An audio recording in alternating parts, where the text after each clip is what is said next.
एकदम डायरेक्ट बोलूं, दिल से बोलूं, भाई मज़ा आ रहा है, ज़बरदस्त मज़ा आ रहा है आप लोगों से इस तरह डायरेक्ट बात करने में। दिल में जो भी आए बस एकदम खुल के बोल देने में। आप लोग हमेशा से मेरी फिल्मों को इतना प्यार देते हैं। अभी हाल ही में मेरी एक नई फिल्म भी रिलीज हुई, उसके लिए आप लोगों ने इतनी तारीफ की, इतने अच्छे मैसेजेस भेजे, उसके लिए बहुत बहुत शुक्रगुजार हूँ आप लोगों का। आज मैं आपसे कोई दुख गुस्सा तकलीफ शेयर नहीं करूंगा। आज एक अच्छी सी बड़ी सी मुस्कुराहट शेयर करूंगा। ये लो। आजकल बहुत हल्का, बहुत हेल्दी महसूस कर रहा हूँ। पिछले कुछ दिन मैं शहर के शोर शराबे से दूर केरला के एक शांत से आयुर्वेदिक आश्रम में कुछ वक्त बिताया। क्या बताऊं, बाय गॉड जन्नत की फील आ गई। न टीवी, न फोन, न जंक फूड, न ब्रांडेड कपड़े। एक सादा पहनावा, सफेद कलर का कुर्ता पजामा, सादगी भरा भोजन और ढेर सारा आयुर्वेदा का खजाना। बहुत कम लोग मेरे बारे में जानते हैं कि मैं पिछले 25 साल से आयुर्वेदा फॉलो करते आया हूँ। और इस बार मैंने जो आयुर्वेदा हीलिंग एक्सपीरियंस की है वो तो कमाल है।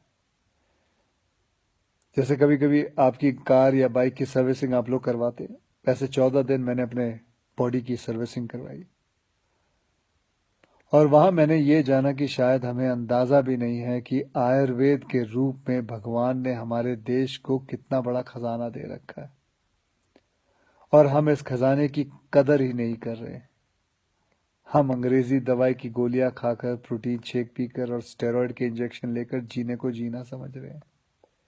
किसी विदेशी स्पा में जाकर फैंसी मसाज करवा के अच्छी सेहत ढूंढ रहे हैं। और मजे की बात बताऊं, कि वही विदेशी लोग जिनके इलाज हम अपना रहे हैं वो हिंदुस्तान में आकर हमारे आयुर्वेदा से अपनी ट्रीटमेंट करवाते हैं। क्या यार, कब समझेंगे हम अपनी चीज की कीमत को।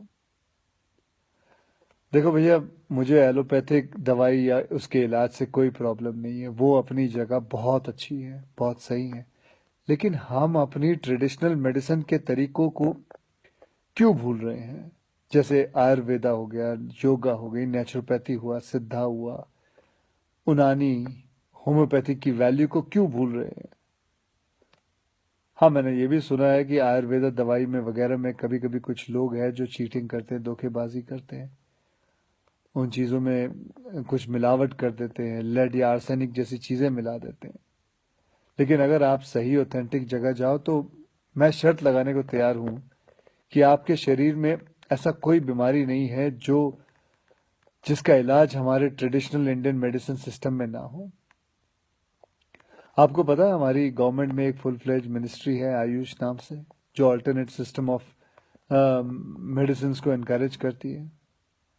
मैं कहीं पढ़ा भी था कुछ महीने पहले कि गवर्नमेंट ने तो ये भी अनाउंस किया है कि अगर आप रजिस्टर्ड आयुर्वेद सेंटर में इलाज करवाते हो तो आपको बिल्कुल वैसे ही इंश्योरेंस बेनिफिट मिलेंगे जैसे कि कोई और हॉस्पिटल में मिलता है। और हमारे कई जनरेशन पुराने ये इलाज के तरीके ना सिर्फ, मैं आपको बताऊं, नेचुरल है बल्कि एकदम साइंटिफिक भी है। हर इलाज के पीछे पक्का लॉजिक है। पर हमारा ना वो कुछ वैसा ही हाल है जैसे वो मुहावरा है ना, दिया तले अंधेरा।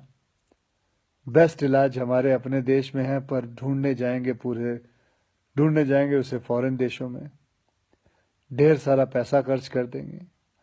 आपको पता है जिस आयुर्वेदिक आश्रम में मैं अभी कुछ दिन बिता के आया हूँ, वहां मैं अकेला हिंदुस्तानी था, बाकी सब अंग्रेज थे। यार, वो हमारे देश में आके ठीक हो सकते हैं और हम नहीं। ये बात कुछ हजम नहीं हुई। और बाय गॉड, अब भगवान के लिए ये मत सोच बैठना कि मैं ये सब किसी आयुर्वेदा कंपनी या सेंटर का ब्रांड एम्बेसडर बन के बोल रहा हूँ। ये बातें मैं अपने खुद के बॉडी का ब्रांड एम्बेसडर बन के कह रहा हूँ। और मैं चाहता हूँ कि आज से विनती करता हूँ कि आप सब भी अपने बॉडी के ब्रांड एम्बेसडर खुद बने, सिंपल और हेल्दी लाइफ जीना सीख लें और दिखा देते हैं इस दुनिया को कि हमारे आयुर्वेदा और योगा जैसे हिंदुस्तानी तरीकों में जो ताकत है वो किसी अंग्रेज के केमिकल इंजेक्शंस में नहीं है। भैया, करके देखो यार, मेरी गारंटी है कि मेरी तरह हर सुबह एक स्माइल के साथ उठोगे। Good night. जय हिंद।